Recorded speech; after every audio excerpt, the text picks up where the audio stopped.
నమస్తే. మన భారతీయ రైల్వే వ్యవస్థ సరైన ట్రాక్లోనే నడుస్తోందా? సెంట్రల్ బడ్జెట్ వచ్చిన ప్రతిసారి జరిగే చర్చ ఇది. జనాభా పరంగా భారత్ 142 కోట్లతో ప్రపంచంలోనే టాప్లో ఉంది. కానీ మన రైల్వే వ్యవస్థ మాత్రం ప్రపంచంలో 4వ స్థానం దాటడం లేదు. 1,15,000 కిలోమీటర్ల రైల్వే ట్రాక్ మాత్రమే ఉంది. అదే రైల్వే వ్యవస్థలో టాపులో ఉన్న అమెరికాలో 2,20,000 కిలోమీటర్లకు పైగా ట్రాక్ ఉంది. కానీ అమెరికా జనాభా కేవలం 34 కోట్లు మాత్రమే. అతిపెద్ద రైల్వే వ్యవస్థల్లో చైనా 2వ స్థానంలో ఉండగా రష్యా 3వ ప్లేస్లో ఉంది. మన దేశంలో అత్యధిక మంది రైల్వే ప్రయాణానికే ఇష్టపడతారు. ఖర్చు తక్కువ, వసతులు ఎక్కువగా ఉండడమే ప్రయాణికులను రైల్వేలు ఆకర్షిస్తున్నాయి. మన దేశంలో 12,617 ప్యాసింజర్ రైళ్లు సగటున రోజుకు 2,30,00,000 మంది ప్రయాణికులను గమ్యస్థానాలకు చేరవేస్తున్నాయి.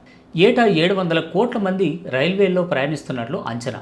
2030 నాటికి ఏడాదికి 1,000 కోట్ల మంది రైల్వేల్లో ప్రయాణించేలా చర్యలు చేపడుతోంది కేంద్రంలోని మోదీ సర్కార్. ప్రస్తుతం రైళ్లు సరిపోక వెయిటింగ్ లిస్ట్ పెరిగిపోతుంది. అయితే 2030 నాటికి ఈ పరిస్థితి ఉండకూడదని కేంద్రం భావిస్తోంది. అందుకే సాధారణ రైళ్లను భారీగా పెంచాలని నిర్ణయించింది. వచ్చే 2 ఏళ్లలో 10,000 నాన్ ఏసీ కోచ్లను అందుబాటులోకి తీసుకురానున్నట్లు రైల్వే శాఖ మంత్రి అశ్విని వైష్ణవ్ వెల్లడించారు. ఇక మన దేశంలో ఉన్న 7,421 గూడ్స్ ట్రైన్లు ప్రతిరోజు 30 లక్షల టన్నుల వరకు సరుకును చేరవేస్తున్నాయి. జపాన్ లాంటి చిన్న దేశాల్లోనూ బుల్లెట్ ట్రైన్లు ఉన్నాయి. మన దేశంలో ఇంతవరకు ఒక్కటి కూడా లేదు.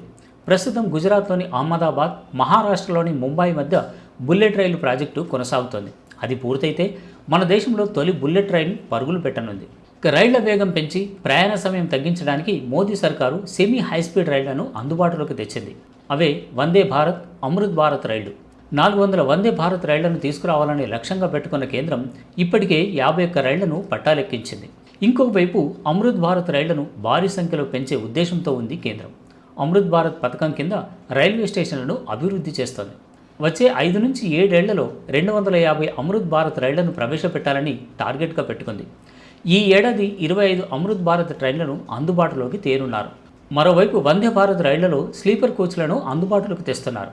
రైళ్లలో భద్రత, రైల్వేల సామర్థ్యం పెంచడానికి కేంద్ర ప్రభుత్వం ఏటా రైల్వే బడ్జెట్ను 25% నుంచి 30% పెంచుతూ వస్తోంది. 2023-24 ఆర్థిక సంవత్సరంలో 2.42 లక్షల కోట్లు కేటాయించిన కేంద్రం మొన్నటి తాత్కాలిక బడ్జెట్లో 2.55 లక్షల కోట్లు కేటాయించింది. ఈసారి 2.80 లక్షల కోట్ల నుంచి 2.95 లక్షల కోట్ల బడ్జెట్ ప్రవేశపెట్టొచ్చని అంచనా. ఇంకోవైపు మౌలిక వసతుల పెంపుపైన కేంద్రం ఫోకస్ పెట్టింది.